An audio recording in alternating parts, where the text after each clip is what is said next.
Good morning everyone. So I haven't done a video for a long time, and as the sun was shining I thought I'd do an on-farm video. So I just thought I'd come up and have a look at our Herbal Leys. So you'll have to excuse the shouting in the background. Mum and Dad are trying to get the heifers to go somewhere that they might not want to go. So yeah, I thought I'd come up and have a look at this Herbal Ley. So this is a full Herbal Ley that we planted probably at the end of August, and as you can see it's still a bit patchy. There's some leaves coming through, so the chicory, the plantain, I can see the yarrow, I can see some of the sheep's bonnet coming through, but it is still quite patchy. And I think so at the end of on the 1st of November we're actually hosting an event called Alternative Fertiliser Management, and it's about improving the soil health, so making up mixtures of liquids that you can actually use on your soil to bring it back to life. So many of us have taken from the soil. We've depleted the soil of all its goodness and nutrients and minerals, the microbes and the bacteria. So basically it's called a soil food web, where there should be all this activity happening in the soil, but actually it doesn't, because we as farmers haven't really thought about it before. And particularly in the last 3 generations or so, we've heavily relied on artificial fertilizers such as the white granule stuff that we see, which has actually killed off most of the activity and the life in the soil, and it's become reliant on artificial fertilizer. So it's going to be interesting to see. I think this field will be okay. We're going to probably graze the sheep on it and try and encourage what is growing to grow and tiller out, so that hopefully these bold patches will disappear. But in part this field was a permanent pasture, so we hadn't, like, literally I can't ever remember anything other than grass being in this field, so it's been grass for a long time. But I've just spotted these, but this is what's quite exciting about this. So as you can see, there's all these little mushrooms coming now, and we've actually had some of our edible mushrooms as well. There's some big ones over in the field the other day, and Mum and Dad and everyone actually had them for breakfast. So although the health of the soil probably isn't as I would love it to be, the fact that these fungi and stuff are growing would suggest that there is still some life in there. And if we continue to treat it with care and respect our soil now, it will hopefully go on to grow a really good crop in here eventually. So you can see up there, there's some stinging nettle.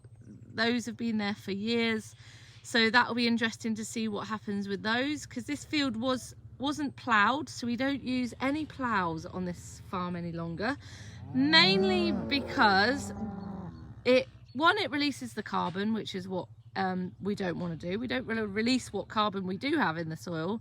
But 2, for this particular soil, we bring up a lot of stones, and so essentially you then have to start again, because this is a well-drained soil. So there's about 6 to 8 inches of soil in this field, and then it's over what we call shillet, so very fragile stone basically, which means it's an amazing farm for drainage. We don't get too much issue with wetness in the winter. We can normally drive vehicles on the farm by February, which is a great blessing, because I know many farmers who aren't able to get on their land at all when it's been raining.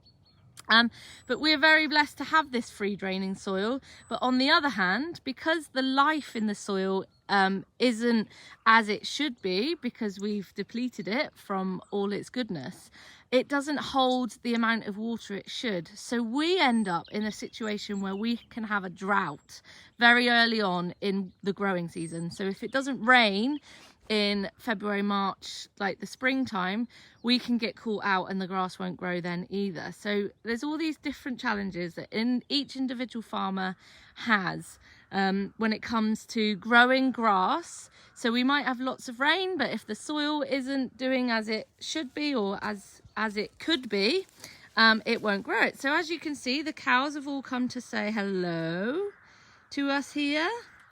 So these are all our, or this is one half of the Hereford cross Frisian cows that we've got on the farm. And as you can see, they're all looking quite, they were all lying down literally just now, looking really serene and lovely. But because I'm here and talking, they're very inquisitive cattle. So they want to know what I'm doing. And they also want to know why Fern, my chocolate Labrador, is here as well.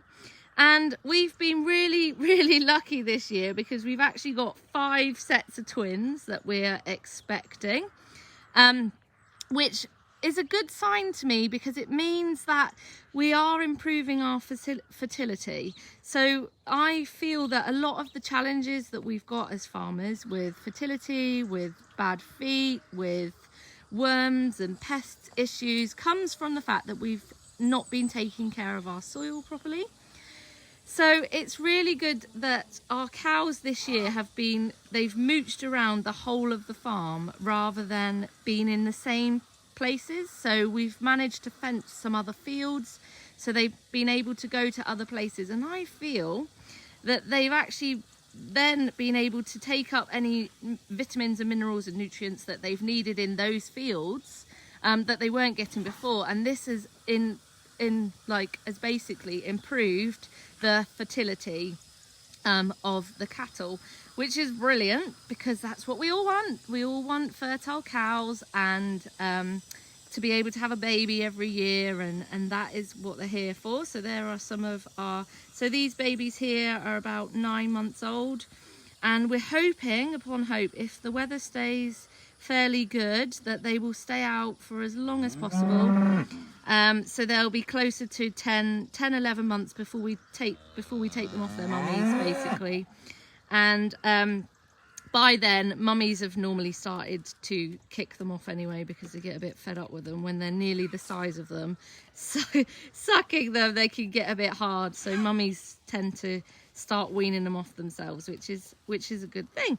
But as you can see, they're all looking quite happy here, and we'll keep some of these as replacement heifers, and then the rest will go to be beef. So whether that's through our direct sales box scheme or they'll go direct through an abattoir to shops, supermarkets, mainly like M&S and places like that. So that is a little bit about what is going on here at the moment. As you can see, we've managed to fill our winter feed store over there. So that store at the beginning of the year was empty, apart from 13 bales. Now, if you know anything about farming, it's always nice to have a stock of feed left over year on year. So if you have dry spells in the summer, or if you have really wet spells and you need to shut things in quicker, there's always that extra in the stock. Well, we had not a lot extra. So it was quite worrying at the beginning of the year because the spring was so cold that the grass didn't actually start growing until May, which then left us all a bit panicky about whether we were going to be able to have enough silage for the winter. It all gets a bit complicated when you've got quite a lot of stock out in the fields and you're trying to make bales. So I done a rough figure and decided that with the cattle and sheep that we had this winter, we would need 900 bales at least to be able to feed everything all winter comfortably. And to have one of their fields this year, we actually managed to get 1,000 bales. So we have 1,000 bales in our winter stock so that our cows and our sheep will not go hungry this winter, which is always good. But if in dire straits, then there are many farms around us at the moment that have managed to get lots of stock. So there tends to be there's always a stock available somewhere else, but it's quite expensive to buy in, so it is obviously going to be cheaper for us to make it ourselves. And it's this idea that we're always trying to cut the costs, because the gap between what it cost us to grow these cattle for beef essentially is quite high, and what is being paid in the shop doesn't cover it on most cases. So the idea is that we're always trying to cut our costs wherever possible. So that's the idea of the Herbal Ley. We're hoping that by sowing new seeds, we'll actually be able to have more grass, so that we won't ever have this place again where we're worried if the grass is going to grow. Hopefully we'll have improved the soil as well, so we'll be holding more water, so there won't be an issue with drought in the future. Now this is like a 20-year plan. It's not just something that we can do overnight. I would love to say that we could change everything overnight, but actually we can't. So my 20-year plan is that we will reseed the whole of the farm in grass types like this one, like we've done here. We will continue to feed the soil in the way that it needs feeding, so whether that's through composting, so with using our dung efficiently that comes out in the winter to help build up the soil stock, to help build up the microbes and the health of the soil. In turn, if we build up the health of the soil, we'll hopefully be able to hold more water. So for every 1% of soil organic matter, there's some crazy amount of litres that we can actually store in water.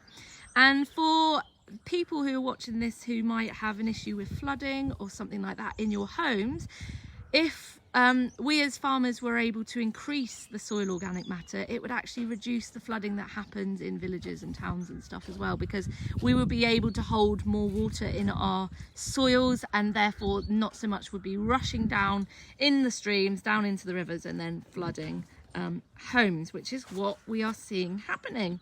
So it's all very exciting and all very moving forward. It comes with its challenges, as you can guess. You know, if we get a complete crop failure in this 13 acres, we are in trouble.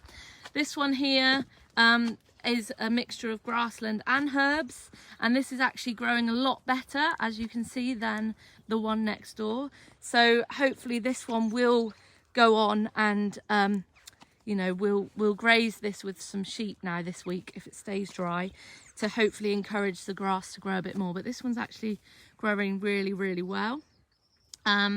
And yeah, there's a good cover, which is good. This is what we want. So if you have any questions about what I've been speaking about today, then please comment below or send me a WhatsApp message. I'm also doing, we're still doing Hayley's farm tours, and you can join the group attached to this page to find out more about those. So we'll be doing them in half term, but I'm also open to organise groups of adults as well who might want to come and do a farm walk, farm tour, and I can talk about what we're doing and just share about what we're doing here on this farm. It's not every farm, obviously, I can't share for everybody, but for us. Yeah, and if there's any other way that I can help you at all, join me on a Tuesday afternoon to do the Meet the Farmer videos, just to teach you a little bit more about what we do on farms.